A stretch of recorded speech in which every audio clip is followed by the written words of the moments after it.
পশ্চিমবাংলার মুসলিম সম্প্রদায়ের এত পাওয়ার আছে, তারা চাইলেই মুখ্যমন্ত্রীর গদি থেকে যে কাউকে সরিয়ে দিতে পারে। স্টেজ থেকে বললেন কি ওয়াকফ নিয়ে গুলোগুলি করবেন না। কে ওয়াকফ নিয়ে গুলোগুলি করছে? আমার বাপের জায়গা যাচ্ছে, আমার চামুক জায়গা যাচ্ছে, আমি 100 বার প্রতিবাদ করবো। আপনার পছন্দ হলে এই রাজ্যে থাকবেন, না পছন্দ হলে চলে যাবেন ওদের সাথে, চলে যাবেন ঝাড়খণ্ডে, চলে যাবেন বিহারে। মমতা ব্যানার্জির উচিত ছিল সারা রাজ্যের সর্বদলের মিটিং ডাকা, অল পার্টি মিটিং ডেকে বিজেপি ছাড়া রাজ্যের সমস্ত পার্টিকে ডাকা। যেটা মুসলমানদের পশ্চিমবাংলার 30% মুসলমান আছে, তারা আজকে চিন্তিত হচ্ছে এই সাংবিধানিক বিলের বিরুদ্ধে। রাজ্য সরকার প্রতিবাদ করলে বাকি কোন কোন দল রাজ্য সরকারের সাথ দেয় সেটা তো চেক করা দরকার ছিল। তার পরিবর্তে উনি স্টেজ থেকে বললেন কি ওয়াকফ নিয়ে গুলোগুলি করবেন না। কে ওয়াকফ নিয়ে গুলোগুলি করছে? আমার বাপের জায়গা যাচ্ছে, আমার চামুক জায়গা যাচ্ছে, আমি 100 বার প্রতিবাদ করবো। আপনার পছন্দ হলে এই রাজ্যে থাকবেন, না পছন্দ হলে চলে যাবেন ওদের সাথে, চলে যাবেন ঝাড়খণ্ডে, চলে যাবেন বিহারে। বলার সাহস পাচ্ছে কোথা থেকে? আপনারা মতো লোকের জন্য, আপনারা মতো লোকের জন্য মমতা ব্যানার্জি কথা বলার সাহস পাচ্ছে। লজ্জা হচ্ছে না আপনাদের? লজ্জা হচ্ছে না আপনাদের? মুর্শিদাবাদের মতো জেলাতে দাঁড়িয়ে যেখানে সংখ্যালঘু সমাজের মানুষ প্রায় 70%, ওখানে দাঁড়িয়ে এই ওয়াকফ দিয়ে যেভাবে খিল্লি করলো, পেল কোথা থেকে সাহস? আপনারা দিচ্ছেন। জানে দুধের গায়ে পকেটে ভরে রেখে দিয়েছি, ভোটের দিনে 500 টাকা দেবো, বিজেপির একটু ভয় দেখাবো, ভোট তো চলে আসবে। এই হচ্ছে আপনাদের দুরবস্থা।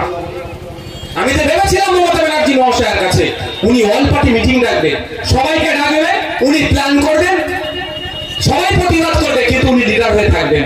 যদি মমতা ব্যানার্জির জায়গায় আমি থাকতাম না জায়গায়, আমি অল পার্টি মিটিং ডেকে দিতাম। এই সবাই বলো কি করবো, সবাই বলবে প্রতিবাদ হোক, সবাই বলবে সুপ্রিম কোর্টে মামলা হোক, আমি মুখ্যমন্ত্রী থাকলে বোঝানোর জন্য বলছি আমার মুখ্যমন্ত্রী হওয়ার ইচ্ছা নয়, আমার দলে কেউ থাকলে তাকে দিয়ে আমি মামলা করিয়ে দিতাম। তাহলে হিরো কি হতো? যে মামলা করছেন সরকার। তার পরিবর্তে কি বলছে দিল্লি থেকে ভোটের সময় যখন আসবে আপনারা দিল্লির রাস্তা দেখাবেন তো? এই তারা দেখাবেন, হাত তুলে দেখান, এটা মাথায় রাখবেন। এখানে আপনার অস্তিত্ব নয়, এখানে Trinamool, BJP, CPM, Congress, ISF নয়, আপনার পূর্বপুরুষের রেখা যাওয়া কবরস্থানে অস্তিত্বের লড়াই। না আপনার পূর্বপুরুষের কবরস্থানের উপরে দেখবেন মদের দোকান হবে, মদের ফ্যাক্টরি হবে, কিচ্ছু করতে পারবেন না। এটা মাথায় রাখবেন। যখন আইনটা পাস হয়েছে সংখ্যার ভিত্তিতে পাস করালেও আমি তার কয়েকদিনের মধ্যেই আপনাদের উদ্দেশ্যে বলছি, একটা পোস্ট করেছিলাম আমার অ্যাডমিনকে দিয়ে যে তুমি আমাকে মারলেও আমি এই আইনের পরিবর্তে, তুমি আমাকে জেলে দিলেও আমি এই আইনের পরিবর্তে, তুমি আমাকে খুন করলেও আমি এই আইনের পরিবর্তে। আর সেখানে দাঁড়িয়ে বলছি, ভবিষ্যতের গুজরের এই এলাকা দাঁড়িয়ে বলছি এই আইনের বিরুদ্ধে আমার জীবনের শেষ দিয়ে আমি লড়াই করবো প্রত্যাহারের জন্য। বুঝতে পারছেন এটা শুধু মুসলিম হিন্দুর ব্যাপার নয়, সংবিধানকে রক্ষার লড়াই। আজকে সংবিধানের আইনকে সম্ভবত সম্পূর্ণরূপে অনুচ্ছেদগুলোকে উল্লঙ্ঘন করছে, আক্রমণ করছে, ভায়োলেট করছে, তাকে বাঁচাবার লড়াই। আচ্ছা একটা কথা বলুন, আরো এরকম ভাবে বলতো না ওয়াকফ নিয়ে গুলোগুলি, এটা বলতে পারতেন তিনি আমাদের অভিভাবিকা, তিনি আমাদের রাজ্যের মুখ্যমন্ত্রী।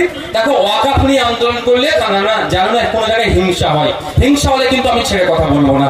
একজন অভিভাবিকার এটা বলা দরকার। আমিও তো আমাদের ছেলেদের বলি যে মিটিং মিছিল করছো, উল্টো পাল্টা স্লোগান হয়, যে উল্টো পাল্টা স্লোগান দিয়েছো তোমাদের কিন্তু আমি ছাড়বো না, বলি না?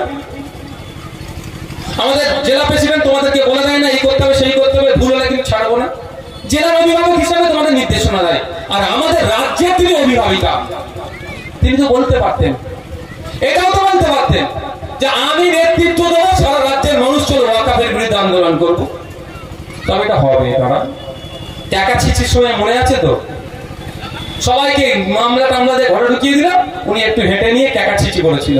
লোক দেখানোর একটা করবে, যে কথা কালকে বলে ফেলেছে। আমার কাছে প্রচুর ফোন এসেছে যারা তৃণমূলের হেভিওয়েট নেতা, ইভেন এমএলএ পর্যন্ত, কালকে ফোন এসেছে আমার কাছে, কালকে ফোন এসেছে, বিশ্বাস করে নামগুলো বলতে পারবো না, বিশ্বাস আমি নষ্ট করতে পারবো না। ফেস টাইমে হোয়াটসঅ্যাপ কলে ফোন এসেছে, নওশাদ ভাই আমরা জানতাম একটা লটর পটর আছে, মানে বিজেপির সাথে মিলেমিশে চলে, তবে এত নোংরা ভাবে বিজেপির সাথে তৃণমূল মিশে আমরা তৃণমূল জানতে পারলাম না। বুঝতে পারছেন? ঘুম ফিরছে, ঘুম ভাঙছে, তৃণমূলের নেতা তারা ঘুম ভাঙছে। তো কালকে যে কথা বলেছে সত্যি আমি বাধিত। বিশ্বাস করুন, আমি রাজনৈতিকভাবে মমতা ব্যানার্জির চরম বিরোধী, আপনারা জানেন, কিন্তু মমতা ব্যানার্জির যে মুসলিম সম্প্রদায় সম্পর্কে কি ধারণা, আমি একবার এত খারাপ ধারণা আমি কিন্তু কোনোদিন ভাবিনি। তাই এবার মুসলিম সম্প্রদায়ের মানুষরা জবাব দেবেন, আগামী দিনে জবাব দেওয়ার যখন সময় আসবে দেবেন। আপনি যাকে ভিভিআইপি বানিয়েছেন, যার মুখের দিকে তাকিয়ে আছেন উনি আমার জন্য কিছু করবে, সেই আপনাকে ডুবাচ্ছে। তাই ওর পরিবর্তে রিপ্লেস করতে হবে, অন্য কাউকে বসান, সে কি করে দেখেন, নাহলে আবার পাঠিয়ে দেবেন। 34 বছর বসে রেখেছিলেন, তার আগে 25 বছর রেখেছিলেন, এবার অন্য কাউকে একজন সুযোগ দেন, সে আপনার কি করছে দেখুন, স্যার করে দেবেন। আর সত্যি বলছি, পশ্চিমবাংলার মুসলিম সম্প্রদায়রা চাইলেই মুখ্যমন্ত্রী থেকে সরিয়ে দিতে পারে যে কাউকে। বুঝতে পারছেন? এত পাওয়ার মুসলিম সম্প্রদায়ের আছে পশ্চিমবাংলার। পশ্চিমবাংলার মুসলিম সম্প্রদায়ের এত পাওয়ার আছে, তারা চাইলেই মুখ্যমন্ত্রীর গদি থেকে যে কাউকে সরিয়ে দিতে পারে। এবার একবার চেষ্টা করে দেখুন। নিশ্চিতভাবে আমরা বিজেপি কোনোদিন সাপোর্ট করি না, করবো না। আমি আপনাদের বলছি, তৃণমূলকে হারালে বিজেপি বাংলা থেকে গায়েব হয়ে যাবে। বিজেপি বলে কিছু আছে? এই রাতারাতি বিজেপির পতাকাগুলো কারা মানছে খোঁজ নিয়ে দেখুন তো, কারা? যারা জোড়া ফুলে ঘোরে তারাই বড় ফুলের পতাকা লাগিয়ে আপনাকে ভয় দেখানোর জন্য বানছে। ঠিক আছে, সব ভালো থাকবে।